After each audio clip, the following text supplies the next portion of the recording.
عرب کے وہ تمام لوگ جو شام جانا چاہتے ہیں، شام ایک ایسا علاقہ ہے کہ وہاں پہ اگر کوئی قافلہ جائے گا تو عرب کا کوئی تاجر آدمی اس موقع کو ہاتھ سے نہ جانے دے گا۔ شام کے اور یمن کی جانب جو قافلے جاتے ہیں اس میں مکے کا ہر تاجر حصہ لینے کی کوشش کرتا ہے۔ چنانچہ یہ قافلہ بہت بڑا ہو گیا تھا۔ پیغمبر اسلام جناب خدیجہ کے مال کی حفاظت کر رہے ہیں، اور میں نے عرض کیا تھا پچھلی تقریر کے اختتام پر کہ اسی وقت سے جب رسول خدا کس وقت سے اس قافلے میں داخل ہوئے، قافلے والوں کو اندازہ ہو گیا کہ اب اس قافلے کا طریقہ کچھ اور ہو گیا ہے۔ عرب کے وہ تاجر، عرب کے وہ مالدار جو مزدور کو چند پیسے اجرت دینے کے بعد یہ سمجھتے تھے کہ اب جتنا کام اس سے لے سکتے ہو لو، اور اگر اتنا بوجھ بھی اس پہ ڈال دو جو عقلاً بھی ناممکن ہے تو اس غلام کی ذمہ داری ہے اسے ادا کرے۔ انہوں نے یہ عجیب منظر دیکھا کہ خدیجہ طاہرہ کی جانب سے اس تمام سامان تجارت کا مالک آتا ہے، مگر ادنا مزدوروں کے شانہ بشانہ کھڑا ہو کر سامان تجارت کو اونٹوں پہ بار کروا رہا ہے۔ یہ منظر عرب کے ان مغرور تاجروں کے لیے بہت مشکل تھا اسے برداشت کرنا، لیکن برداشت کرنا پڑا۔ قافلہ چلا اور ادھر مکے سے باہر نکلا یہ قافلہ۔ خاندان بنو ہاشم کے جو لوگ پیغمبر اسلام کو رخصت کرنے کے لیے آ رہے تھے وہ سب خدا حافظ کہہ کے واپس ہوئے۔ حضرت ابو طالب اپنے گھر کی جانب چلے اور یہ قافلہ مکے سے باہر نکلا کہ پہلا ہی مسئلہ ہمارے سامنے آ گیا۔ اس کی تفصیل پچھلی دفعہ بیان ہو چکی ہے، دہرانا اللہ حاصل ہے کہ جب ابو جہل کے ساتھیوں نے پہلے تو یہ مسئلہ کھڑا کیا کہ اتنا بڑا قافلہ ہے، راستے کی مشکلات بہت زیادہ ہیں، اتنا سامان تجارت لے کے پہلی مرتبہ ہم جا رہے ہیں، اور اس راستے کے بارے میں معلوم ہے کہ خطرناک راستہ ہے۔ یہ تو خدا کا شکر ہے کہ جناب ہاشم کی حکمت عملی کی وجہ سے ہمیں ڈاکوؤں کا خطرہ نہیں ہے، لیکن اس کے علاوہ قدرتی آفتیں ہیں۔ چنانچہ اپنا کوئی سردار مقرر کر دیا جائے جس کا کام یہ ہوگا کہ وہ اپنے ساتھیوں کو لے کے قافلے کے آگے آگے چلے، تاکہ راستے میں جو پریشانی آنے والی ہے اسے پہلے سے اندازہ ہو جائے۔ وہ پیچھے کے قافلے کو اطلاع بھیجتا رہے کہ اس طرح آنا، تیزی سے آنا، آہستہ سے آنا، فلاں چیز کا انتظام کر کے آنا، یہ ساری خبریں وہ دیتا رہے۔ قافلہ بڑا طویل قافلہ ہے۔ جب سرداری کا مسئلہ آیا ہر قبیلے نے اپنا ایک نمائندہ پیش کر دیا، لیکن یہ نمائندوں کے نام پیش ہوتے رہے، کسی کو اعتراض نہ ہوا۔ ایک طرف سے ابو جہل کا نام آیا، ایک طرف سے ابو سفیان کا نام آیا، ایک طرف سے اجنحہ کا نام آیا، ایک طرف سے حارث کا نام آیا۔ یہ سارے نام آ رہے ہیں اور ابھی اس پر ڈسکشن ہونے والا ہے۔ لیکن جب میسرہ نے جناب خدیجہ کبریٰ کا وہ غلام کہ جس سے اس سفر میں اس خاص مقصد کے تحت بھیجا گیا تھا کہ وہ پیغمبر اسلام کے تمام حالات و واقعات کو دیکھ کر اپنی مالکہ کو یہ رپورٹ دے کہ اس نے رسول کو کیسا پایا، اس خواب کی وجہ سے جو خدیجہ طاہرہ دیکھ چکی تھی، اور دو اور واقعات تھے جن کا تذکرہ بعد میں ہوگا۔ میسرہ اس مقصد کے لیے آیا ہے، جب میسرہ نے یہ تجویز پیش کی کہ میں ان تمام ناموں کو ریجیکٹ کرتے ہوئے، مسترد کرتے ہوئے جناب خدیجہ طاہرہ نے جسے مقرر کیا ہے اس کے نام کو پیش کرتا ہوں۔ ایک مرتبہ ابو جہل کے ساتھیوں نے ماننے سے انکار کر دیا۔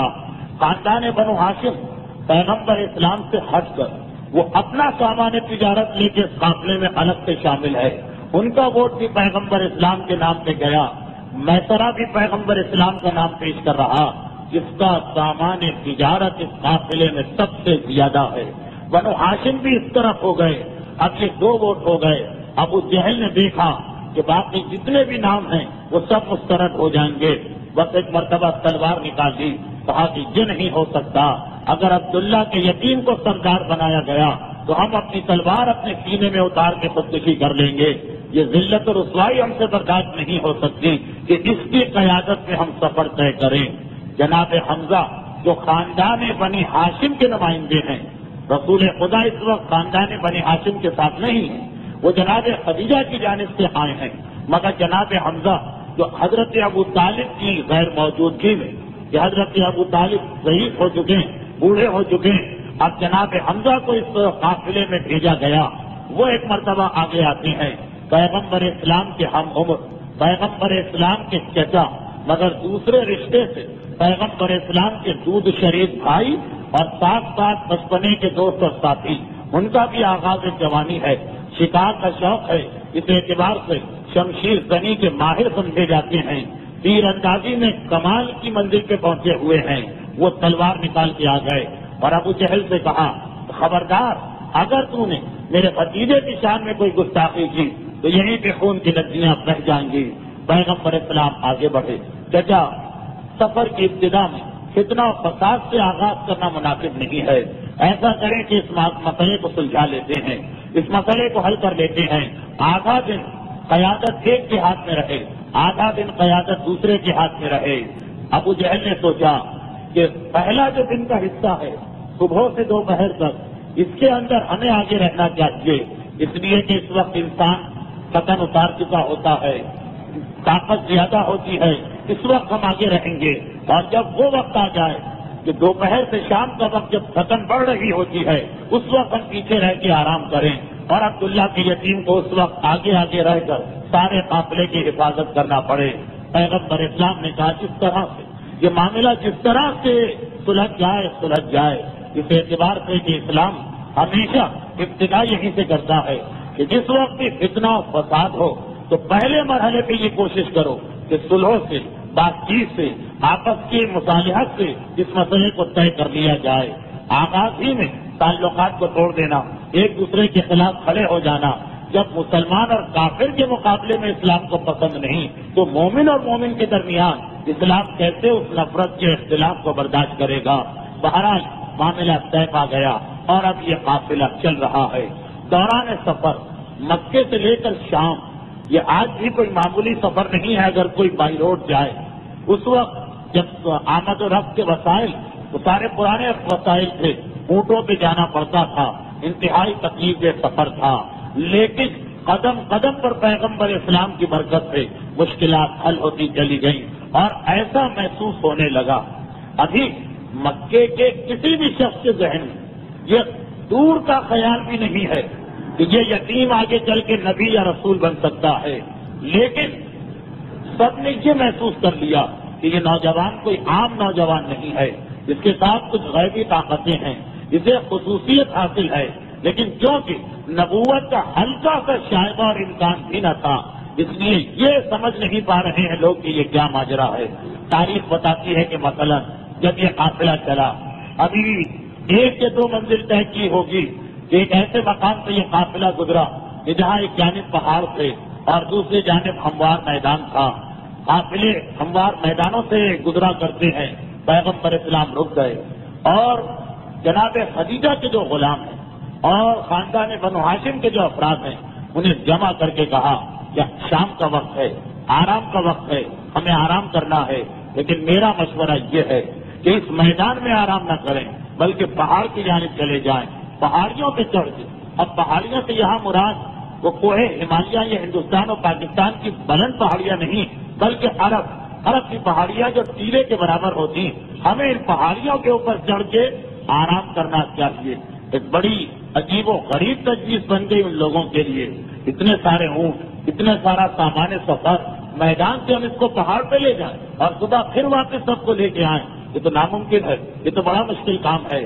مگر پیغمبر اسلام اپنے خاندان سے کہہ رہے ہیں کہ بہرحال یہ میرا مشورہ، اور کیونکہ اس وقت پیغمبر سردار قافلہ، یہ شام کا وقت ہے، جب آرام کرنا ہے، جب قافلے کو رکنا، دن کا وہ حصہ کہ جب قیادت رسول کے ہاتھ میں ہے، اس لیے سارے قافلے کو یہ بات ماننا پڑی، لیکن سب پریشانی کے عالم میں ہیں اور ابو جہل کا پروپیگنڈا جاری ہے کہ دیکھو جسے ہم نے سردار بنانے پہ اتفاق کر لیا کہ جو بلا وجہ ہمیں زحمت و پریشانی میں ڈال رہا، جس کا نتیجہ یہ نکلا کہ باقی سب تو پیغمبر کے ساتھ بسط مشکل ان پہاڑیوں پہ چڑھ گئے، اگرچہ حیران تو تھے کہ یہ پہاڑیاں جس کے بارے میں ہم یہ سوچ رہے تھے کہ سارے سامان تو لے جانا ناممکن ہے، مگر اتنی مشکل بھی یہ پہاڑیاں ثابت نہ ہوئی، کوئی ایسا راز ہے، کوئی ایسا معجزہ ہے درمیان میں کہ ہمارے اونٹ آسانی کے ساتھ اوپر چڑھ گئے، لیکن بہرحال پھر بھی کچھ زحمت تو ہوئی۔ ایک قطار اکڑ گیا، کہنے لگا کہ ہرگز نہیں،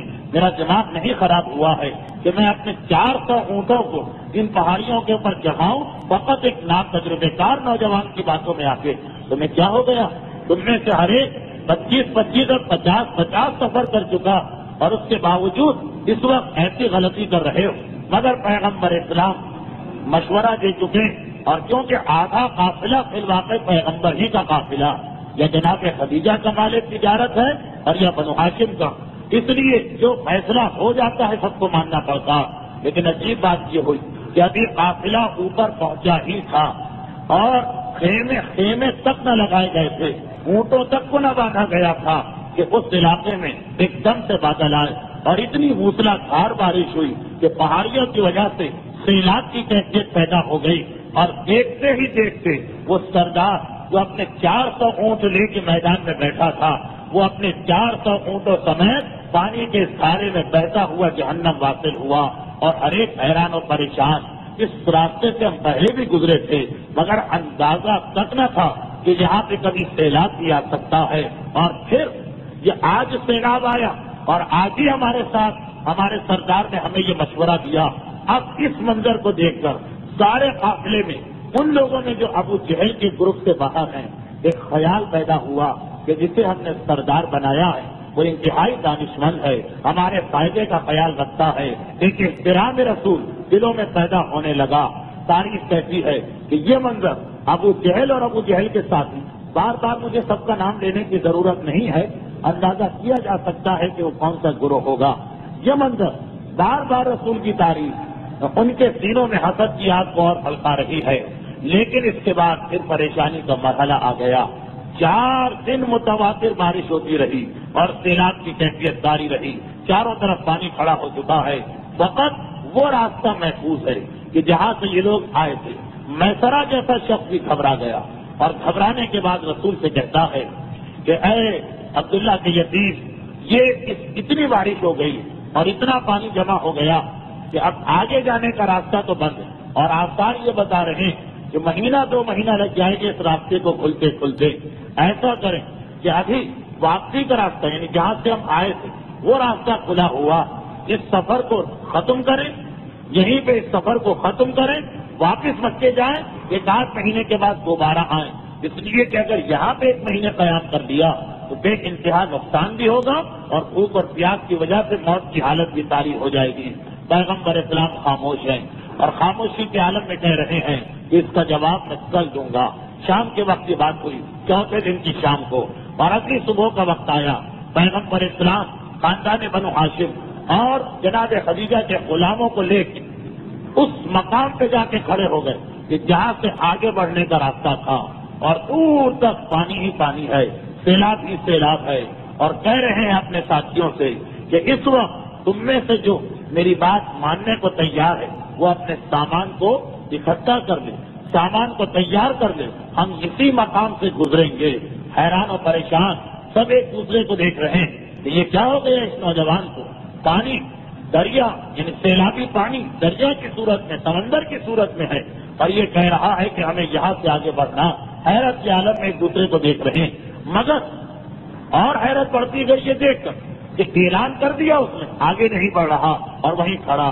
اور پیغمبر چاروں طرف نگاہیں ڈال رہے ہیں کہ ایک دم سے پہاڑ کی ایک چوٹی سے سفید پرندہ اڑ کے آیا جس کی چونچ میں ایک درخت کی پتی دبی ہوئی تھی. اور روایت یہ ہے کہ وہ سیلابی پانی سے اس طرح اڑ کے گیا کہ جو اس کے منہ میں ایک پتی ہے یا ایک شاخ ہے، اس سے ایک لکیر سی بنی پانی پر، لکیر بنی اور مٹی. پانی کی لکیر کتنی سیکنڈ کی ہوتی، لیکن جیسے ہی وہ لکیر بنی ایک راستہ سا بنا. پیغمبر اسلام نے اعلان کیا کہ جو بھی اس وقت بسم اللہ و باللہ پڑھے گا وہ میرے ساتھ آگے آئے اور دیکھے کہ کتنے آرام سے اس مقام سے نکل جاتا ہے. لیکن ایک ایسا اعلان ہے کہ جس پہ عمل کرنے کو کوئی تیار نہیں ہے. کیسے اپنی جان کو خطرے میں ڈالیں، کیسے اپنے سامان کو خطرے میں ڈالیں. پیغمبر یہ منظر دیکھتے ہیں. اگرچہ اس وقت پیغمبر کو آگے نہیں جانا کیونکہ صبح کا وقت ہے، ابو جہل سردار لشکر ہے، آگے اسے بڑھنا ہے، یہ اس کا حق بھی ہے اور اس کا فرض بھی ہے.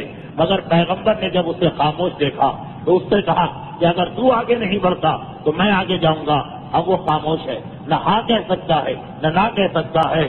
لیکن اس کی خاموشی کو دیکھ کے پیغمبر اسلام بسم اللہ و باللہ کہتے ہوئے آگے بڑھے اور پیغمبر کے ساتھ پیغمبر کا سامان تجارت ہے. یہ منظر دیکھ کے سارا کا سارا قافلہ حیران ہو گیا کہ کسی کی گھٹنے تک بھی پانی نہ پہنچ سکا، پنڈلیوں تک پانی رہا، اور پیغمبر اسلام اپنے اونٹوں سمیت اس سیلابی پانی کو طے کر کے دوسری سمت پہنچ گئے۔ یہ منظر دیکھ کے اب تو سارا قافلہ ایک ساتھ قطار بنا کے کھڑا ہو گیا۔ سب کو پریشانی ہے، ہمارا اتنا نقصان ہو رہا ہے، سامان تجارت ضائع ہو رہا ہے، سب کے سب لوگ آگے بڑھ گئے۔ صرف ایک آدمی تھا جس نے انکار کر دیا، کہا کہ میں بسم اللہ ہے کیوں کہوں، میں کہوں گا بسم اللہ والعزیٰ، لات اور عزیٰ کے نام سے۔ اور یہ کہہ کے جو آگے بڑھا تو حیرت کی بات یہ ہے کہ وہ اس انداز سے آگے بڑھ رہا کہ اس کے آگے بھی کچھ لوگ ہیں، اس کے پیچھے بھی کچھ لوگ ہیں، یہ سب کے سب خیریت سے جا رہے، اور ایک دم سے وہ اس پانی کے اندر اس کا پیر اس پانی میں داخل ہوا اور ایک سیکنڈ کے اندر اندر وہ ڈوب چکا تھا۔ یہ منظر دیکھا، اس منظر کو دیکھنے کے بعد قافلے کے ساتھیوں کے دلوں پہ اور اثر ہوا کہ یہ نوجوان، اس میں کچھ خصوصیت ہے لیکن یہ سمجھ میں نہیں آ رہا، کیونکہ رسالت و نبوت کا بھی کوئی کنسپٹ نہیں ہے۔ خیر، تاریخ بتاتی ہے کہ جیسے ہی یہ قافلہ اس پانی کو طے کر کے اپنے اس راستے پہ آ گیا جو شام تک لے جانے والا، اب ابو جہل انتہائی بے چین ہے، اب وہ انتہائی گھبرا رہا ہے، اور تھوڑی دور یہ لوگ چلے، ابو جہل اب آگے ہو گیا، سردار ہے، تھوڑی دور یہ لوگ چلے، ابو جہل نے دیکھا کہ راستے میں کنواں مل گیا۔ اب یہ پرانا زمانہ، پانی کے ذخیرے تو ساتھ میں ہوتے نہ تھے، راستے میں جہاں جہاں کنویں ہوتے تھے اس کے حساب سے پانی کو جمع کیا جاتا تھا۔ یہ کنواں ہے، اب معلوم ہے کہ یہاں سے مثلاً 8 گھنٹے کے بعد دوسرا کنواں ہوگا، تو 8 گھنٹے کا پانی لے لیا۔ زیادہ پانی بھی نہیں لے سکتے، اتنے اونٹ نہیں کہ تجارت کا سامان اتار کے اس پہ پانی بھر کے لے جائیں، تو اندازے سے لوگ چلتے تھے۔ اس راستے پہ آئے ہوئے لوگ مثلاً 8 گھنٹے کے بعد کنواں ہے تو 8 گھنٹے کا پانی لے لیا، اگر 1 دن کے بعد کنواں ہے تو 24 گھنٹے کا پانی لے لیا۔ اور سردار لشکر کی ایک ذمہ داری یہ بھی ہوتی تھی کہ یہ سب خبریں پہلے سے دیتا رہے۔ ابو جہل آگے جا رہا اور اسے معلوم ہے کہ جتنا پانی یہ لوگ لے کے آ رہے ہیں، یہ اب اسی دن کی بات نہیں، یہ قافلہ آگے بڑھا، 1 دن یا 2 دن یا 3 دن کے بعد کا تذکرہ، کہ ابو جہل کی سمجھ میں نہیں آ رہا کہ میں کس طریقے سے عبداللہ کے ایک یتیم کا خاتمہ کروں کہ جس کی وجہ سے میرے ہاتھ سے سرداری چھن گئی، ورنہ اس سے پہلے جس قافلے میں ابو جہل ہوتا تھا اس قافلے میں کوئی اور سردار بنتا ہی نہ تھا۔ یہ آج پہلا موقع ہے کہ آدھا دن اسے ملا ہے، آدھا دن اس کے ہاتھ سے نکل گیا۔ آخر اس نے ایک ترکیب سوچی، اور وہ یہ کہ پیچھے کے قافلے تو پانی کو وقت کے حساب سے جمع کر کے آ رہے ہیں، ان کے حساب سے 8 گھنٹے کے بعد مثلاً کنواں آنے والا تو پانی تیزی سے خرچ کر رہے ہیں کہ وہاں سے تازہ پانی ملے گا۔ ابو جہل آگے کنویں کے قریب پہنچا، ایک ترکیب اس کے دماغ میں آئی، کہا کہ ہم لوگ تو جتنا پانی بھرنا ہے بھر لیتے ہیں، اس کے بعد اس کنویں کو مکمل طور پہ بند کر دو، اس میں پتھر وغیرہ ڈال کے کنویں کو پاکم پاک اس طرح بند کر دو کہ کسی کو پتہ بھی نہ چلے۔ اچھا ہے، اس کا نتیجہ یہ نکلے گا کہ جب وہ پورا پیچھے کا قافلہ یہاں پہ آئے گا انہیں پانی نہ مل سکے گا، اور اب اس کے بعد مثلاً 1 دن کے بعد پانی ہے، 24 گھنٹے میں پیاس کے حالت میں وہ مر جائیں گے۔ اچھا ہے کہ یہ سب مر جائیں، اگر یہ زندہ رہ گئے تو اب مکے واپس جانے کے بعد عبداللہ کے یتیم کا جو احترام ہوگا وہ ایسا ہوگا کہ جیسے کسی بادشاہ کا ہوتا ہے۔ تو جب ابو جہل نے دیکھا کہ سارے قافلے کی جان رسول خدا بچا چکے ہیں اس سیلاب سے، اب اس کو یہ معلوم، وہ بات کی بات سوچ رہا کہ مکے جا کے اتنا بڑا قافلہ جب یہ واقعہ سنائے گا تو پیغمبر اسلام کی کتنی عزت اور کتنا احترام ہوگا۔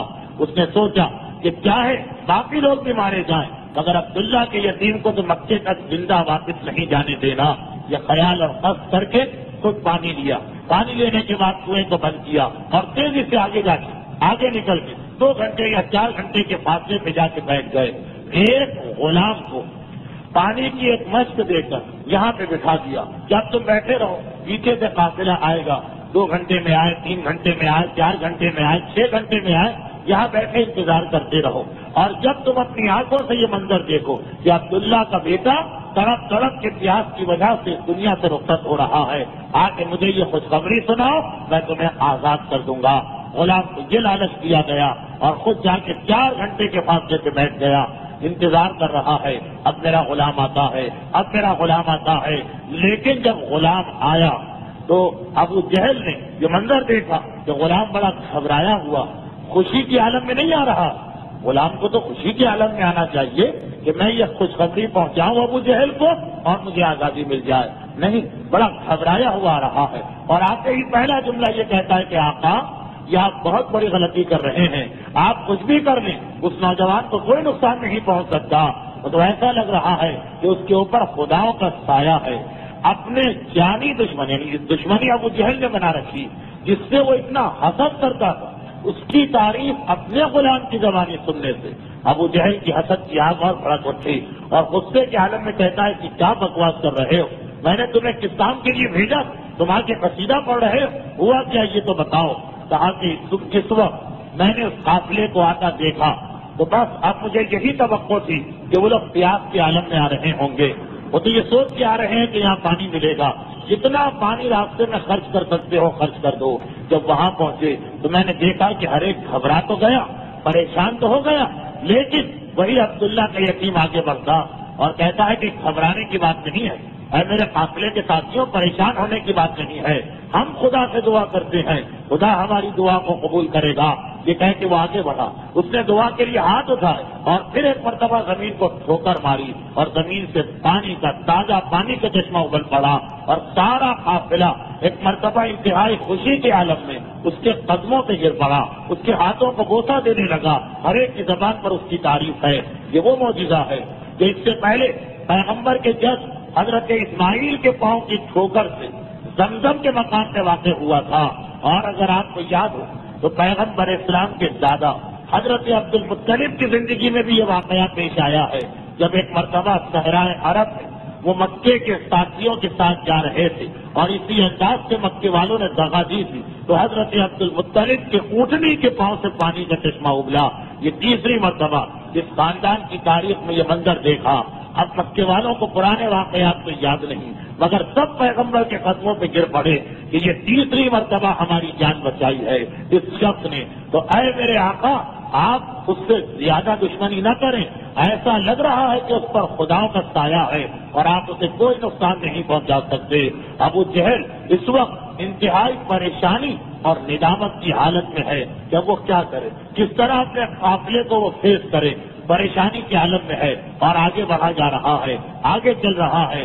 ایک ایسے مقام پر پہنچا، روایت یہ ہے کہ اب یہ قافلہ چلتے چلتے شام کے قریب پہنچا۔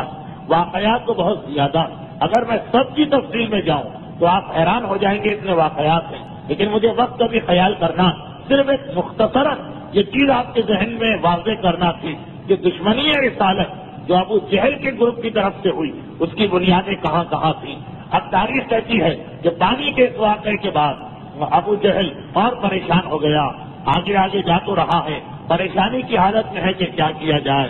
یا پروردگار عالم ابو جہل کے اتنے مظالم اور اس کی دھوکے بازیوں کے بعد وہ وقت آ گیا کہ پروردگار عالم ابو جہل کو اس کے مظالم کا نتیجہ دکھانا چاہتا ہے۔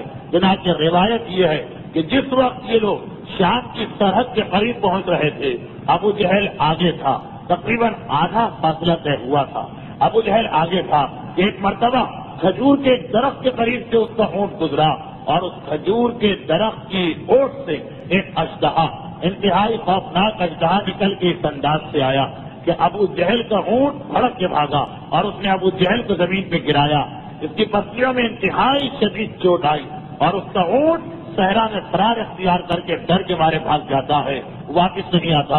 ابو جہل گھبرا کے پیچھے ہٹا، ساتھیوں کو لے کے اور پیچھے چلا گیا، برسیدے کے تقریباً 1 گھنٹے کے فاصلے پر واپس چلا گیا اور اپنے ساتھیوں سے کہا خدا نے ہمیں ایک موقع اور دیا ہے، ایک موقع اور مل گیا عبداللہ کے اس یتیم کو نقصان پہنچانے کا، یہی ٹھہر جاؤ اور دیکھو کہ میں کیا کرتا ہوں۔ 1 گھنٹے کے فاصلے پر ٹھہرا ہوا ہے، یہاں تک کہ وہ پیچھے کا قافلہ آیا اور ابو جہل سے آگے مل گیا اور سوال کیا کہ کیا بات ہے، تم تو سردار ہو، تمہیں تو آگے آگے رہنا، انتظار کس بات کا کر رہے ہو۔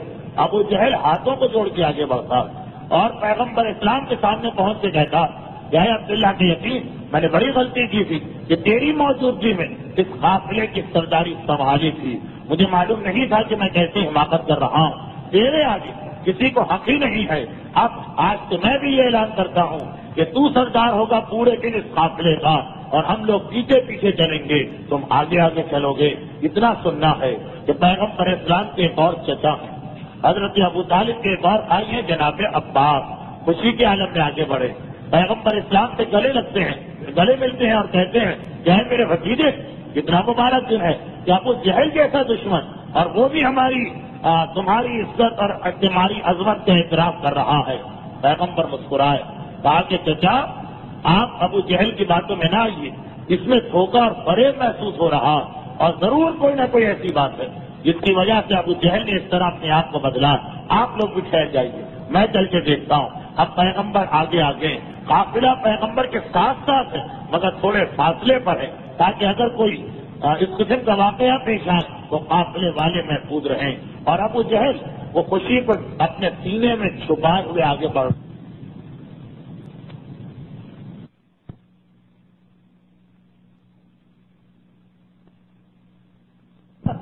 پیغمبر اسلام کا اونٹ قرار اختیار کرنا چاہتا ہے کہ پیغمبر نے اپنا ہاتھ اس کے چہرے پہ رکھا اور کہا کہ ٹھہر جا، اور ادھر اس اژدہے کو دیکھا اور کہا کہ تو کون ہے؟ کیا تجھے پتا نہیں کہ مخلوق خدا کو اذیت پہنچانے کو خدا نے حرام قرار دیا؟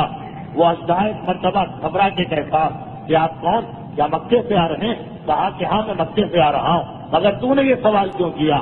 اب یہ گفتگو ایسی زبان میں ہو رہی کہ قافلہ سمجھ نہیں رہا ہے کہ کیا گفتگو ہو رہی، بس وہ لوگ یہ دیکھ رہے ہیں عجیب منظر کہ اژدہا اونٹ کے قریب کھڑا ہوا اور پیغمبر اسلام سے باتیں کر رہا۔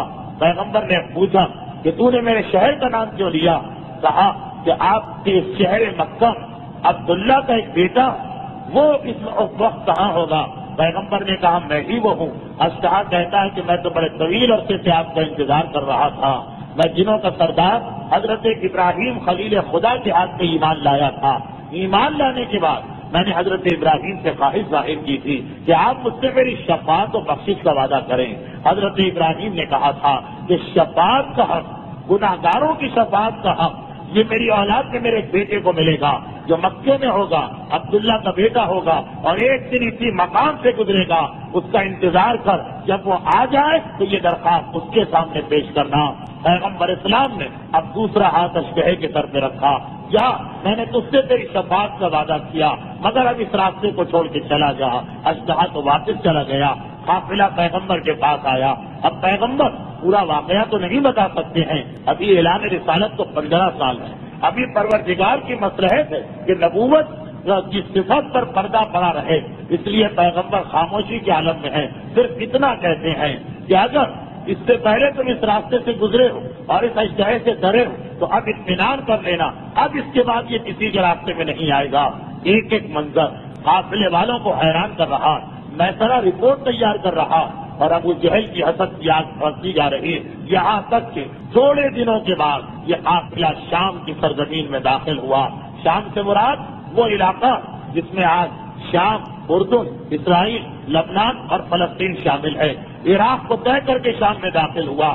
اب روایت یہ ہے کہ جس مقام سے یہ قافلہ گزر رہا تھا وہاں پہ ابو جبید کو نیت کے ایک راہب کا صومعہ تھا، اس کی عبادت گاہ تھی، اور وہ وہاں بیٹھا تھا، اپنی عبادت گاہ میں مصروف عبادت تھا، اور اتنا مقدس و پرہیزگار اور اتنا محمد، عمر اس کی اتنی ہو چکی جو سارے علاقے سب اس کے شاگرد تھے اور اس کا احترام کرتے، اور یہ راہب ایسا تھا کہ اس کی آنکھوں کی روشنی کمزور ہو گئی، مگر یہ آنکھوں کی روشنی کیوں کمزور ہوئی تھی؟ دو وجوہات سے، زیادہ پڑھنے سے اور زیادہ رونے سے۔ اب یہ زیادہ کیا پڑھتا ہے، زیادہ کس بات پہ روتا ہے؟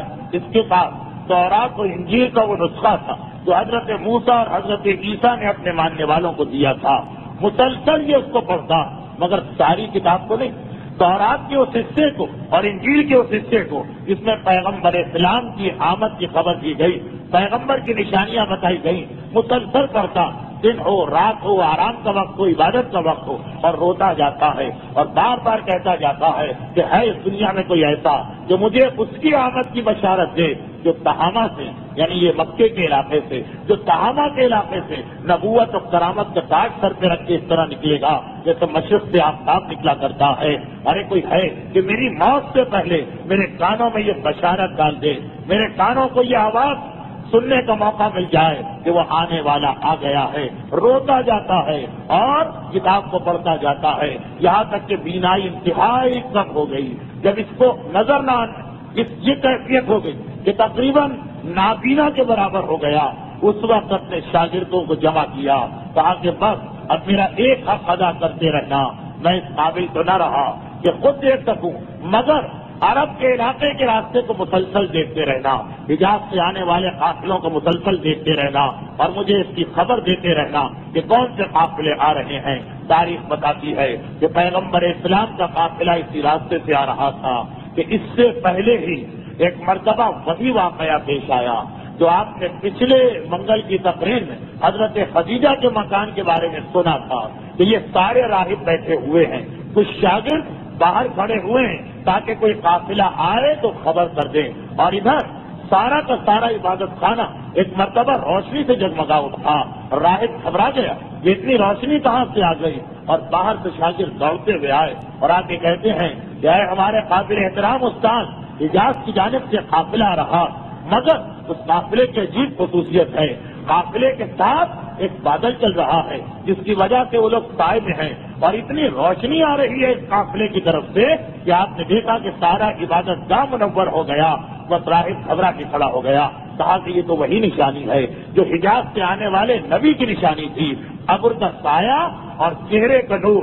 ایسا لگ رہا ہے کہ آج میری مراد پوری ہونے والی ہے، آج میری دلی تمنا بنانے والی ہے۔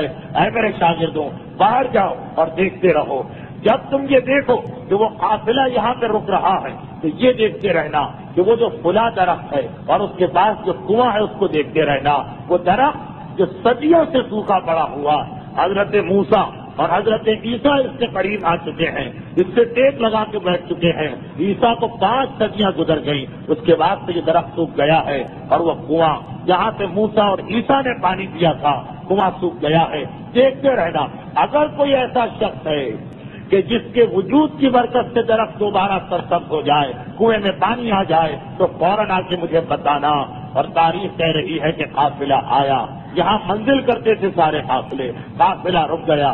پیغمبر اسلام کا ایک طریقہ، یہ تو تمام تواریخ میں ہے، وہ یہ تھا کہ جب قافلہ اتر جاتا تھا تو پیغمبر اپنے قافلے سے الگ ہو جاتے تھے، پھر سب کے ساتھ نہیں بیٹھتے تھے، کسی گوشے میں جہاں اکیلے اور تنہا ہو پیغمبر بیٹھتے تھے، مصروف عبادت ہو جاتے تھے، پروردگار سے گفتگو ہوتی تھی، یا خدا معلوم اس تنہائی کا مقصد کیا تھا، مگر قافلے کے ساتھ نہ رہتے تھے۔ تو شاگردوں نے یہ منظر دیکھا کہ وہ آنے والا آیا اور قافلہ رک گیا، اس میں سے ایک نوجوان کھڑا ہوا اور الگ جانے لگا، لیکن جب وہ نوجوان الگ ہوا تو وہ بادل بھی اس کے ساتھ ساتھ حرکت کرنے لگا، اور وہ روشنی بھی اس نوجوان کے ساتھ جانے لگی۔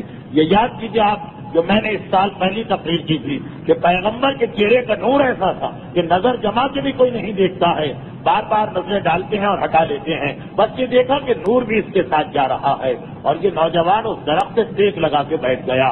باقی قافلے نے تو اتنی توجہ نہ دی، مگر یہ راہب تو دیکھ رہے ہیں، ادھر ٹیک لگا کے بیٹھا، درخت دوبارہ سرسبز و شاداب ہو گیا، پتے آ گئے، پھل آ گئے، اور تھوڑی دیر کے بعد دیکھا کہ نوجوان آگے بڑھا، کنویں کے قریب پہنچا اور ایک مرتبہ اپنے لعاب دہن کو اس کنویں میں ڈالا، راہب دوڑ کے کنویں کے پاس پہنچے تو دیکھا کہ جب سے ہم اس جگہ پر ہیں یہ کنواں سوکھا تھا، آج اس کے اندر تازہ پانی جوش مار رہا ہے۔ بس گھبرا کے ایک مرتبہ واپس آئے عبادت خانے میں، ابو جبیر کو بتایا اور وہ کھڑا ہو گیا، کہنے لگا کہ آج پروردگار نے میری دعا سن لی ہے، جاؤ اور جا کے سارے قافلے کو کہو کہ میری طرف سے ان کی دعوت ہے، سب کو لے کے آؤ۔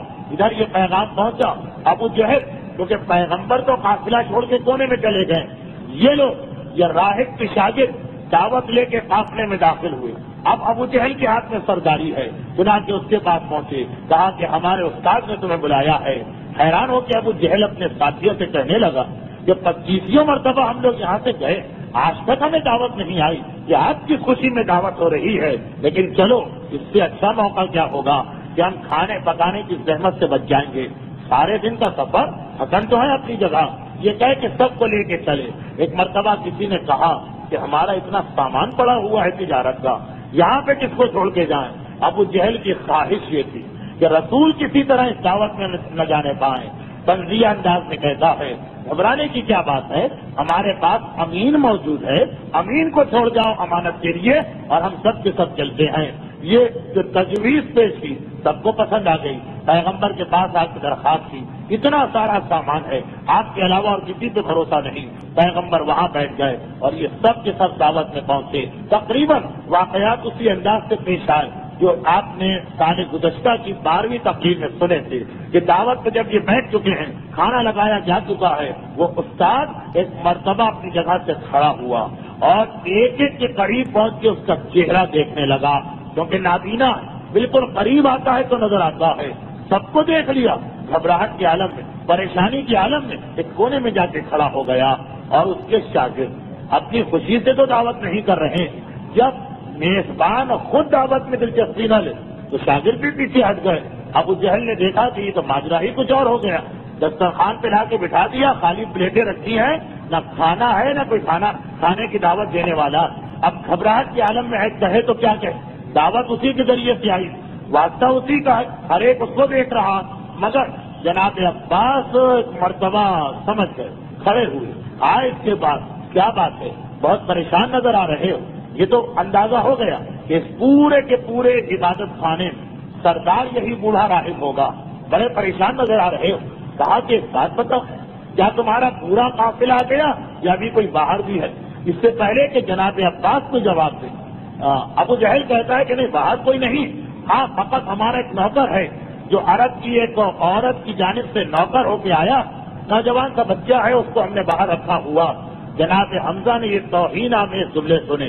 نوکر کہا, لفظ ایسا استعمال کیا کہ مجھ سے دوہرایا بھی نہیں جا رہا, بس غصے کے عالم میں تلوار نکال کے کھڑے ہو گئے اور کہا کہ خبردار, اگر آئندہ ایسا جملہ تمہاری زبان سے نکلا تو اس وقت تمہیں کوئی بچانے والا بھی نہیں ہے. ابو جہل خاموش ہو کے بیٹھ گیا. جناب عباس کہتے ہیں کہ نہیں, وہ ہمارا بھتیجا باہر ہے, مگر تمہیں اس سے کیا کام ہے؟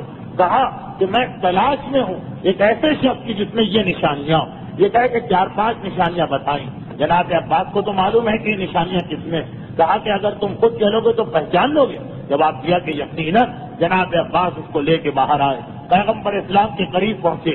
پیغمبر کے قریب وہ جاتا ہے اور ایک مرتبہ بے اختیار کہتا ہے کہ ارے یہی تو ہے کہ جس کا مجھے انتظار تھا, اسے تم نے کہاں چھوڑ دیا. ایک مرتبہ جناب عباس گھبرا کے کہتے کہ یہ فرق کیوں ہے, اس سے پہلے تو جب کسی کو تم دیکھتے تو بالکل اپنی آنکھیں اس کے چہرے کے قریب لے جاتے اور یہاں دور سے دیکھ کے پکار اٹھے.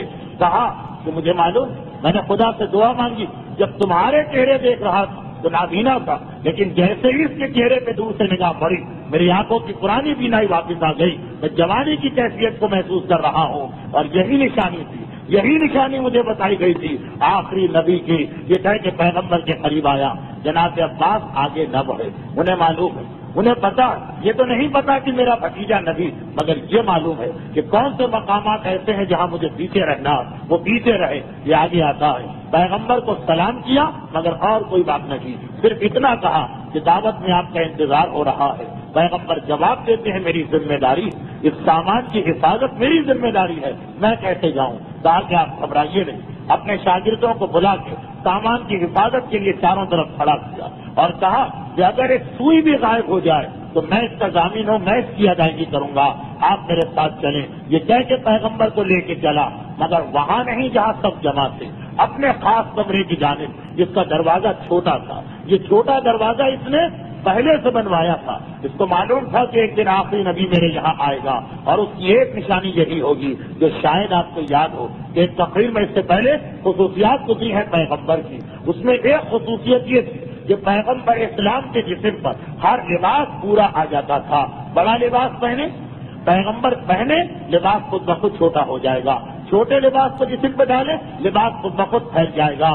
ویسے ہی ایک نشانی, ایک خصوصیت پیغمبر کی یہ تھی کہ پیغمبر خدا کے علاوہ پیغمبر کو کسی کے سامنے نہ کبھی سر جھکانا پڑا نہ گردن. یہی وجہ کہ اگر کسی مقام پر دروازہ بہت چھوٹا, عام آدمی جھک کے داخل ہو, پیغمبر جائیں گے تو وہ چھوٹا دروازہ خود بخود اتنا بڑا ہو جائے گا کہ پیغمبر کی پیشانی نہ جھکنے پائے. یہ نشانی اس کو بھی معلوم ہے. وہ اس کمرے میں لے کے گیا جس کا دروازہ چھوٹا ہے, صرف یہ دیکھنے کے لیے کہ اتنی ساری نشانیوں کے بعد یہ آخری نشانی بالکل ثابت کر دے گی. اور واقعاً اس کی آنکھوں نے دیکھا کہ ادھر وہ گزرا تو جھک کے جانا پڑا اور ادھر پیغمبر آئے تو خود بخود دروازہ بڑا ہوتا چلا جا رہا ہے. اور اللہ کے رسول پورے وقار کے ساتھ اس کے کمرے میں داخل ہوئے. پیغمبر اسلام نہ ان چیزوں کے محتاج ہیں نہ اس کی گفتگو کرتے ہیں, وہ تو بالکل خاموش ہیں. اور اس راہب کی سمجھ میں نہیں آ رہا کہ وہ کیا بات کرے. پیغمبر خاموشی کے عالم میں بیٹھے ہیں. بس فقط جناب خدیجہ کا غلام میسرہ اس دعوت کے کمرے سے اٹھ کے یہاں آ گیا, اس لیے کہ وہ یہاں پہ جناب خدیجہ کے مال کی نگرانی کے لیے نہیں آیا, رسول خدا کے حالات دیکھنے آیا ہے. اس کو پہلے ہی بے چینی تھی کہ ہم لوگ الگ کیسے ہو گئے. اب جو اس نے یہ دیکھا کہ یہ جس کے لیے میری مالکہ نے مجھے بھیجا یہ الگ کمرے میں گیا تو وہ بھی اس کمرے میں داخل ہوا. پیغمبر تھوڑی دیر خاموش بیٹھے رہے. کھانا آیا, دعوت میں پیغمبر شریک ہوئے اور باہر آ رہے ہیں. وہ عیسائی راہب ایک مرتبہ میسرہ سے کہتا ہے, میسرہ یہ شخص کون, کیا تمہارا ہم قوم ہے؟ ایک مرتبہ میسرہ نے کہا نہیں ہم قوم تو نہیں, میری مالکہ تجارت میں اسے شریک کیا اور یہ ان کے سامان تجارت کو لے کے آیا. کہا کہ جب واپس پلٹ کے جانا تو اپنی مالکہ کو میرا یہ پیغام پہنچا دینا کہ تمہیں پروردگار نے بہترین موقع عطا کیا ہے. یہ خدا کا آخری نبی اور میدان قیامت میں ہر ایک کا شفیع ہوگا. تمہاری مالکہ کو بہترین موقع ملا ہے, اگر وہ اس سے شادی کر لے تو دنیا اور آخرت کی ملکہ قرار پائے گی. یہ میرا پیغام اسے پہنچا دینا. میں طرح ان جملوں کو بھی یاد کیا اور باہر آئے. قافلہ یہاں سے چلا. مجھے گفتگو بڑی مختصر کرنا, میں یہ چاہتا ہوں کہ یہ واقعات مکمل ہو جائے. یہ ساری نشانیاں میں نے اس لیے بتائیں ایک اندازہ ہو جائے کہ کن چیزوں نے جناب خدیجہ کو شادی کا فیصلہ کرنے کے لیے راضی کیا اور کیا واقعات پیش آئے کہ جس سے یہ ایک مخالف گروپ جو تھا وہ سامنے آیا. اب بہت مختصر کر رہا ہوں کہ ایسے کئی واقعات پیش آتے رہے یہاں تک کہ یہ قافلہ شام میں داخل ہو گیا. قافلے جب کسی شہر میں داخل ہوتے ہیں, تجارتی قافلے, یہ چند جملے سنتے جائیے. جب تجارتی قافلے کسی شہر میں داخل ہوتے ہیں تو وہ پہلے سے وقت کا انتظام کرتے ہیں کہ رات کو نہ جائیں, دوپہر کو نہ جائیں, بالکل صبح سویرے جائیں. اگر صبح کا وقت نہیں ہے تو وہ ایک دن کے لیے کہیں دور ٹھہر جاتے ہیں. اس وقت بازار میں داخل ہوں جب بازار کھلا ہوا ہو اور ابھی خرید و فروخت شروع ہوئی ہو تاکہ ہمیں پورا دن مل جائے خرید و فروخت کا. اور عرب کا تاجر, پرانے زمانے کا تاجر, آج تو خود بزنس جو ہے ایک علم بن گیا, سائنس بن گئی. پرانے زمانے کا تاجر ہر ایک کو بے چینی ہوتی تھی کہ میں اتنی زحمت اٹھا کے 2 مہینے سے چل رہا ہے یہ قافلہ, اتنا سامان لے کے آیا, جتنے جلدی سامان بک جائے اچھا ہے. اگر کسی کا سامان ذرا دیر کے لیے پڑا رہے تو وہ گھبرا جاتا ہے کہ ایسا نہ کہ جتنے بھی خریدنے والے ہیں وہ دوسروں کا مال خرید کے لے جائیں اور مجھے گھاٹا ہی کھاتا ہو. چنانچہ یہ کام طریقہ کہ انتہائی محبت کرنے والے بازار میں داخل ہوتے ہیں اور ہر ایک کھینچتا ہے اپنی جانب گاہکوں کو. یہاں بھی یہی منظر ہوا کہ یہ قافلہ شام میں صبح کے وقت داخل ہوا. بازار شام پورے عروج پر تھا اور دنیا کا سب سے بڑا بازار تھا یمن کے بعد. یمن اور شام, ان میں کون بڑا ہے کون چھوٹا یہ طے نہیں ہو سکتا. دنیا کے 2 بڑے بازار ہیں, سب کے سب اپنا سامان لے کے جیسے ہی داخل ہوئے. اب نہ کسی کو کسی کی دشمنی یاد ہے, نہ کسی کو کسی سے دوستی یاد ہے, نہ کسی کے کسی سے تعلقات یاد ہیں. ہر ایک اپنا سامان لے کے بیٹھ گیا دکان میں اور سامان کو بیچنا شروع کر دیا. شام کے اندر مسلسل ایسے قافلے آتے ہیں تو شام میں ایک ایسا گروہ بن گیا تھا بڑے بڑے سرمایہ دار لوگوں کا کہ جو ہر قافلے کا سامان آ کے خرید لیتے تھے, اپنی مرضی سے خریدتے تھے. خریدنے کے بعد اس کو اپنے پاس جمع کر لیتے تھے اور پھر بعد میں اس کو فروخت کیا کرتے. چنانچہ جیسے ہی یہ قافلہ آیا سب تیزی سے دوڑ کے آگے بڑھے. پیغمبر نے یہ منظر دیکھا, میسرہ سے کہا میسرہ ہمیں جلدی نہیں کرنا, اونٹوں کو پیچھے رکھو. جب سب لوگ اپنا سامان تجارت بیچ دیں اس کے بعد ہم بازار کے اندر جائیں گے. میسرہ گھبرا گئے. یہ تجارت کا کون سا طریقہ کہ جتنے بھی لوگ بڑے بڑے گاہک آئیں, سرمایہ دار, لکھپتی, وہ تو جو پہلا سامان ملے گا خرید کے لے جائیں گے, پھر جو ہمارا سامان ہے اسے کون خریدے گا. پیغمبر نے کہا نہیں, مجھے اس انداز سے جس انداز سے لوگ بیچ رہے ہیں اس انداز سے ہجوم کر کے کاروبار کرنا پسند نہیں.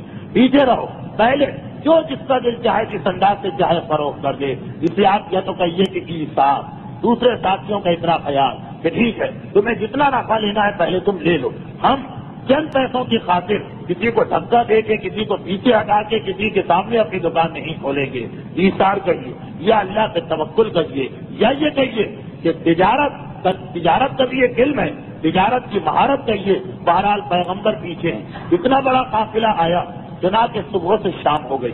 جتنے بھی بڑے بڑے وہاں لکھپتی سیٹ تھے، انہوں نے آ کے سارا سامان تجارت خرید لیا. شام ہو گئی، وہ اپنے گھر چلے گئے. اور یہ معلوم ہے کہ اب اگلے دن نہیں آئیں گے. ابو جہل جس وقت واپس آیا اپنے ساتھیوں کے ساتھ، تو سب پیغمبر کو دیکھ کے پیغمبر کا مذاق اڑانے لگے کہ ہم سارا سامان بیچ کے آ گئے اور اس نے ابھی اپنے سامان میں سے کچھ بیچنا شروع بھی نہیں کیا. اب کون اس کا سامان خریدے گا؟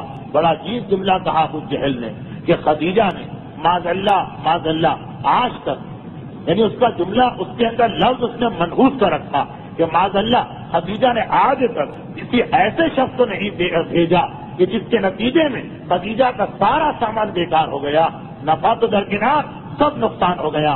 اب مذاق بھی اڑا رہا ہے، جشن منایا جا رہا آج کی تجارت کے بعد، اور پیغمبر کا مذاق بھی اڑایا جا رہا. پیغمبر خاموش ہیں. پیغمبر سے ہمدردی کرنے والے بھی اس وقت حیران ہے کہ دوسرے ساتھیوں کو کیا جواب دیں. اگلا دن آیا اور پیغمبر کے اس عمل نے شام کی تجارت کا رخ بدل دیا. اگلا دن آیا، اگلے دن پیغمبر اسلام کا سامان بازار میں آیا. اور یہ اگلا وہ دن تھا کہ جس دن کی وجہ سے بڑا نقصان ہوتا تھا تاجروں کو. میں بہت مختصر یہ بات کہہ دوں، نہ میں تاجر ہوں، نہ میں اس کی تجارت کی پریکٹس کو جانتا ہوں، مگر سیرت رسول میں یہ واقعہ علماء لکھتے ہیں کہ دیکھیے طریقہ یہ تھا کہ آج پہلے دن سامان آ گیا. جتنے بھی سرمایہ دار ہیں جن کے پاس پیسہ زیادہ، جو سارا سامان خرید سکتے ہیں وہ خرید لیتے ہیں. خریدنے کے بعد اب شام کے اطراف میں جو چھوٹے چھوٹے دیہات ہیں، جہاں پہ بڑے بڑے زمیندار، پیسہ ان کے پاس بھی بہت ہے، مگر ان کو ایک نقصان. وہ نقصان کیا ہے کہ جب قافلہ آتا تو ان کو اطلاع ملتی ہے شام ہوتے ہوتے، اب وہ اگلے دن آ سکتے ہیں سامان خریدنے کے لیے. اور پہلے دن کون سامان لے جاتا ہے؟ جو شام کے رہنے والے. ہر شہر میں یہ ہوتا کہ شہر کے آس پاس کے دیہات اور گاؤں، انہیں تو شام کو اطلاع ملے گی کہ آج کوئی قافلہ آیا. اب وہ اگلے دن سامان خریدنے آتے ہیں. تو ہوتا یہ کہ قافلے والے تو اپنا سامان بیچ کے نکل چکے ہوتے ہیں شہر سے. اب جو ضرورت کا سامان ہے وہ ان بڑے بڑے آدمیوں کی دکان میں ہے جنہوں نے کل سامان خریدا تھا. انہوں نے 2 روپے کی چیز خریدی، آج وہ 5 روپے کی چیز بیچ رہے ہیں. اور کوئی کیونکہ اور کوئی سامان نہیں ہے تو ان لوگوں کو یہ سامان خریدنا پڑتا، جسے آج کی دنیا میں بھی غالباً وہ بیچ والا آدمی کہتے ہیں کہ جو نہ سامان تجارت لاتا نہ اپنے گھر کے لیے لے جاتا، وہ ادھر مالک سے خریدتا ہے، دوسرے گاہک کو بیچتا ہے، اور ایک ٹیلی فون کے اوپر 100% کے 200% نفع کما لیتا. یہ اس زمانے میں بھی تھا. اب نتیجہ یہ ہوا کہ پہلے دن سب کا سامان بک گیا. اگلے دن پیغمبر اسلام اپنا سامان تجارت لے کے آئے تو ہوا یہ کہ جو اطراف کے لوگ آج پہنچے تھے، پہلی دفعہ انہوں نے دیکھا کہ بجائے اس کے کہ ہم ان بڑے بڑے سرمایہ داروں کی دکان پہ جائیں، بازار میں اب تک سامان موجود ہے. اور حیرت کی بات یہ کہ اس کی دکان پہ خریدیں گے وہ 5 روپے کا بیچے گا، یہاں پہ یہ سامان 4 روپے کا مل رہا ہے. جبکہ یہی سامان کل وہ لوگ 2 روپے کا خرید کے گئے تھے، لیکن آج 4 روپے کا سامان بھی ان لوگوں کو سستا محسوس ہو رہا.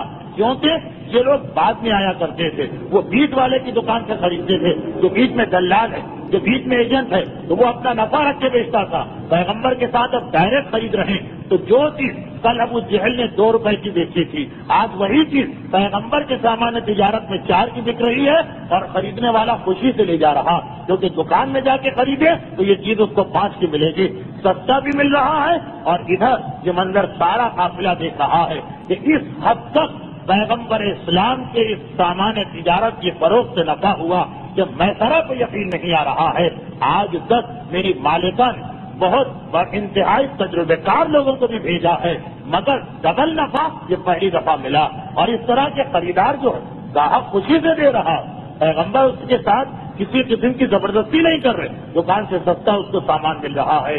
جس وقت یہ منظر دیکھا اب ابو جہل کو اپنی غلطی کا احساس ہوا. اب پتا چلا کہ کاروبار میں صبر بھی کتنا ضروری ہے، مناسب موقع کا انتظار بھی کتنا ضروری ہے. بس اس موقع پر ایک آخری بات کہہ دوں تاکہ شام کا سفر مکمل ہو جائے. تاریخ کہتی ہے کہ جس وقت یہ سامان تجارت بک رہا تھا تو سارے شہر میں شور سا ہو گیا، ایک شور سا ہو گیا کہ آج اتنا سستا سامان مل رہا. یہ باہر سے آنے والوں کی اکثریت تھی. ایک یہودی عالم کے کان تک یہ بات پہنچی. راستے میں ایک عیسائی ملا تھا، اس نے پیغمبر کا اکرام کیا اور دعوت دی. یہ یہودی تھا، جو اکثر روایتوں میں بھی ہے اور قرآن میں بھی ہے کہ عیسائی تمہارے دوست ہوں گے، یہودی تمہارے دشمن ہوں گے۔ یہودی عالم کو بھی پتا چلا، وہ گھبرا گیا۔ اسے معلوم تھا کہ کتابوں میں یہ لکھا ہے کہ آخری نبی جب شام آئے گا تو اس انداز کا واقعہ پیش آئے گا۔ وہ گھوڑے پہ سوار ہو کے تیزی سے بازار میں پہنچا، پیغمبر کے چہرے کو دیکھا، پہچان لیا یہ وہی نبی جس کا ہمیں انتظار تھا، جس کے لیے ہم شروع سے اس کی پیدائش کے وقت سے اس کو ڈھونڈ رہے تھے، لیکن آج یہ آیا اس حالت میں کہ اس کے ساتھ اس کا پورا قبیلہ گھبرا گیا، گھبرا کے اپنے ساتھیوں سے کہنے لگا غضب ہو گیا، وہ آ گیا ہے جو ہمارے دین کو ختم کرے گا، ہماری عورتوں کو بیوہ کرے گا، ارے اسے اس قابل نہ رہنے دو، مگر کیا کرے، کس طرح پیغمبر پہ حملہ کرے۔ پیغمبر کے ساتھی بھی کم نہیں، اور پھر شام کا بازار بھی پیغمبر کا حمایتی بن چکا۔ اس نے ترکیب سوچی، پیغمبر کے پاس سامان تجارت کی تو بس آخری بوریاں رہ گئی تھی، آیا، آنے کے بعد کہا کہ یہ سامان کتنے کا ہے؟ پیغمبر نے کہا 500 درہم۔ اس نے کہا یہ سارا میں خریدنے کو تیار ہوں۔ اب یہ بات بھی ذہن میں رکھی کہ پیغمبر جناب خدیجہ کی جانب سے اس وقت امین بن کے آئے، جناب خدیجہ کے مال کو بھی نقصان نہیں پہنچائیں گے۔ جناب کے 500 درہم کی بات ہوئی، اس نے کہا میں تیار، خریدنے کو تیار، لیکن پیسے میرے گھر میں رکھے، میرے گھر چلو، آخری سامان ہے، اس کے بعد تو تمہیں یہاں کھڑا بھی نہیں ہونا، میں پیسے دیتا ہوں اور سامان لے جاتا ہوں۔ پیغمبر نے کہا ٹھیک ہے، اس کے ساتھ چلے، اور وہ ایک مرتبہ پیغمبر کو گھر میں لے کے آیا، گھر میں بٹھایا، کہا کہ میں پیسے لے کے آتا ہوں اور کھانا بھی کھا لوں، اور فوراً اپنی بیوی کے پاس گیا اور جا کے کہتا کہ ہمارے گھر میں وہی آیا کہ جس کے بارے میں تمہیں بتاتا آ رہا ہوں، یہ ہماری عورتوں کو بیوہ کرے گا، ہمارے بچوں کو یتیم کرے گا، ہمارے دین کو ختم کرے گا، اسے آج یہاں سے صحیح سلامت نہ جانے دے گا۔ بیوی کہتی ہے کہ کیا کروں؟